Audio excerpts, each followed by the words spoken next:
Donald Trump believes he's the president of peace, the man who has now brought an end to 6 different conflicts. I've ended 6 wars, and I thought this maybe would be the easiest one, and it's not the easiest one. It's a tough one.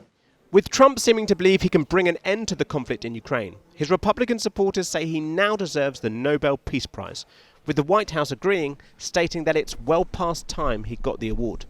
So does Trump deserve it? And has he actually stopped 6 wars? Who, if not President Trump, deserves the Nobel Peace Prize? President Trump in 6 months did a miracle. Well, the president of Azerbaijan thinks both, that he will end his nation's conflict with Armenia and is deserving of the award. Trump sat between the leaders of both nations as they signed a joint peace declaration that looks set to end a decades-long conflict over the region of Nagorno-Karabakh. But the deal, which hopes to reopen key transportation routes, is still seen as just a first step towards a future long-term commitment to a peace treaty. Back in late July, Thailand launched airstrikes against Cambodia as an old conflict over a disputed border came to the fore once again. With thousands fleeing as Cambodia retaliated, Trump warned both nations that he wouldn't agree to any trade deal with either of them unless they stopped the fighting.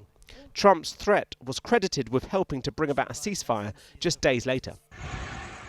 Trump has also been nominated for the Peace Prize for his role in some other recent wars. The Pakistani government said they put his name forward for the prize because they said he helped bring an end to their 4-day conflict with India in May. But India's Prime Minister Narendra Modi claimed that the US played no role in the ceasefire, and he reportedly told Trump that India will never accept third-party mediation on the long-standing issue of Kashmir. And also, just a day after Pakistan made its nomination for Trump, they then condemned the president for bombing Iran. But if Trump lost Pakistani support over his decision to attack Iran's nuclear facilities, he gained the praise and a nomination from Israel, with Benjamin Netanyahu showing Trump the letter he had sent the Nobel Peace Prize Committee. It's nominating you for the Peace Prize, which is well deserved, and you should get it. Thank you very much. This I didn't know. The Israeli leader was commending Trump for his role in bringing to an end the 12-day conflict between Israel and Iran. While that ceasefire has held, Trump has been pushing for a nuclear deal with Tehran, yet to materialize. Another conflict Trump has referred to ending is the one between the Democratic Republic of Congo and Rwanda. And after the signing of a peace deal, Trump was told that the president of the Congo was considering nominating him for the Nobel Prize. But the M23 rebel group, which is a key player in this conflict, was not part of the agreement, and the war is still going on. And the M23 recently walked away from peace talks with the DRC government. And the 6th and final war was one that never actually took place. Trump has said he stopped a potential conflict between Serbia and Kosovo. But again, there's disagreement here. The president of Kosovo said Trump was right, and that Serbia was planning to attack Kosovo in May until the US president got involved. But Serbia's leader denied they had any plans to attack their neighbor. Those are the 6 conflicts Trump has claimed to end. Some with ceasefires that involve him, but are not all solely down to him, and some are conflicts that are not definitively at an end. And that could be because of how Trump does foreign policy. Rather than months of work by diplomats to negotiate a deal, Trump likes to start off with a big signing moment where he lauds peace, when in fact a lot more work still needs to be done. Maybe the risk is that you forget or neglect some of the important details, and this might make the peace very vulnerable, because then one or another side can return, hey, we didn't discuss this or that detailed. But will any of this lead to a peace prize for Trump? It was recently reported that he called Norway's finance minister Jens Stoltenberg, who's also the former NATO Secretary General, completely out of the blue and asked him about a nomination. Donald Trump has long spoken about the Peace Prize, both his desire for it and his belief that the committee will never give it to him. Do you deserve the Nobel Prize, do you think? Everyone thinks so, but I would never say it. They won't give me a Nobel Peace Prize because they only give it to liberals. Perhaps his desire for the prize stems in large part from Barack Obama's win in 2009. They gave it to Obama. He didn't even know what he got it for. He was there for about 15 seconds and he got the Nobel Prize. He said, oh, what did I get it for? But does any of Trump's work in recent months or years warrant the prize? Well, even his former rival from 2016, Hillary Clinton, has said that if he could end the war in Ukraine, she'd nominate him for the prize. but only if he got certain concessions for Ukraine. If he could end it without putting Ukraine in a position where it had to concede its territory to the aggressor, had to, in a way, validate Putin's vision of Greater Russia, but instead could really stand up to Putin, I'd nominate him for a Nobel Peace Prize. With regards to Ukraine, Trump's recent meetings with Putin and then Zelensky and European leaders offered some brief hope that the start of the end might be near. But that war still continues, and it's not clear whether a Putin and Zelensky summit will happen soon or at all. And again, both sides still have many, many points to deliberate and decide. Work in progress currently, and it's too early to say what will be the results. But at least President Trump is pushing things to move on, and I think the important thing was that he opened the communication link with President Putin. And let's not forget either that Trump promised to not just end the Ukraine war in one day, but the war in Gaza too, where the United Nations has just confirmed there is famine in Gaza City, as Israel approves new plans for an assault on that very area. With more than 500,000 civilians facing starvation, destitution and death, this is a conflict that the president has not focused on as much in recent weeks.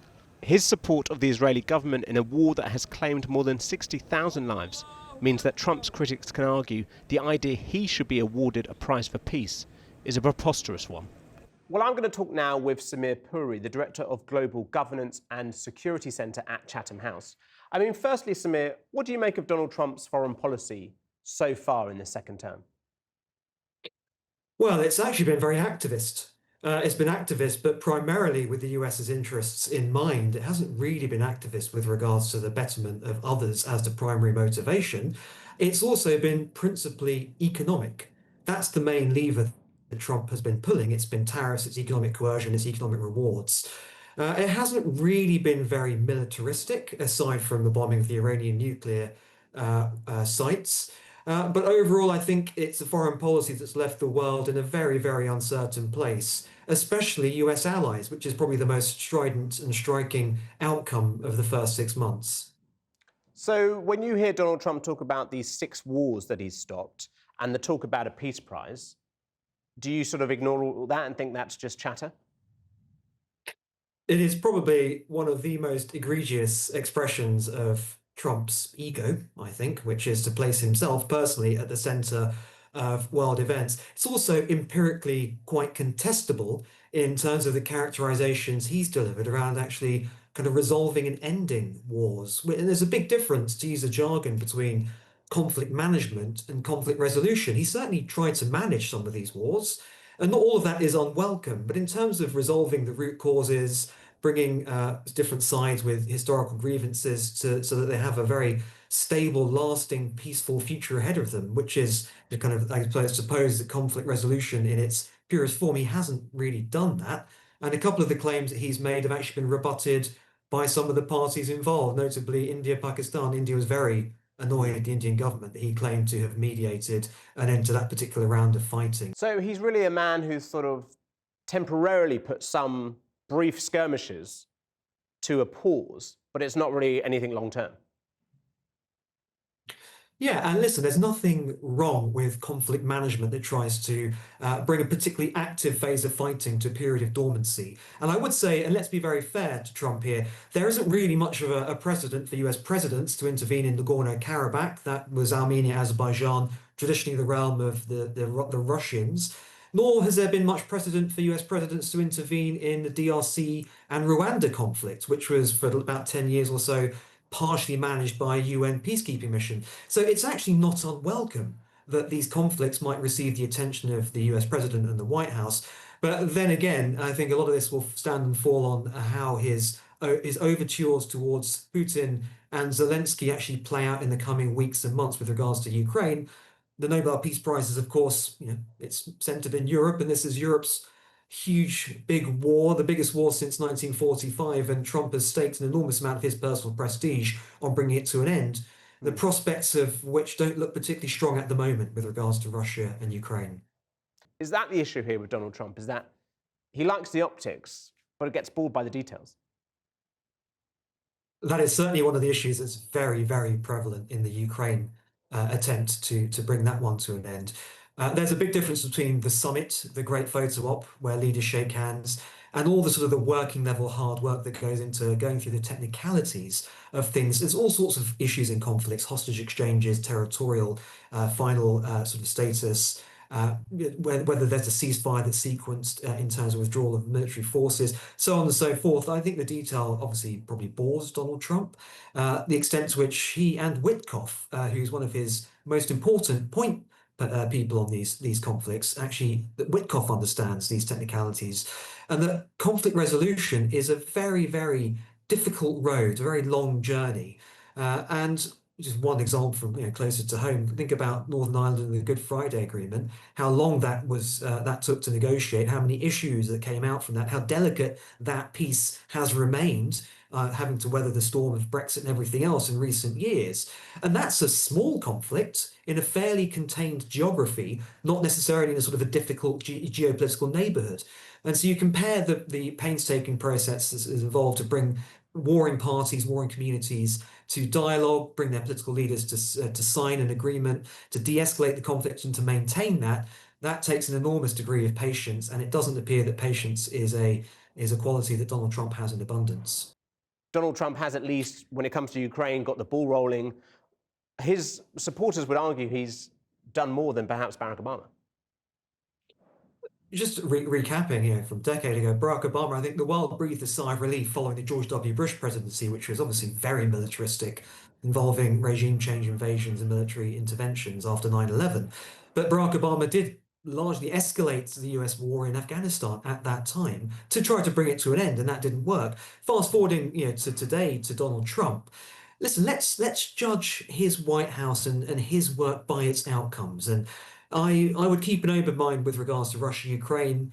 I don't think the chances are good that the Trump sort of overtures to either side are going to result in any kind of durable peace deal.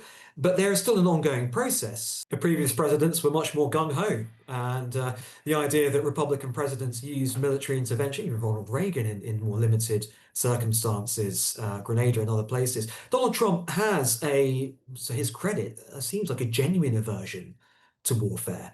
He doesn't seem to locate any sort of valor or heroism or sort of extension of his ego through the use of US military force. And I think that's why the US bombing of those Iranian nuclear sites is very much the exception that proves that particular rule. It's also very much an arm's length military intervention using air power and cruise missiles, so that you're not getting the US military is not getting its hands dirty with boots on the ground. But just finally, if Donald Trump, as you say, is very concerned about his legacy, how much do you think that should be used by those leaders around the world when they're trying to pressure Trump to get peace in Ukraine and even peace, an end to the conflict within Gaza?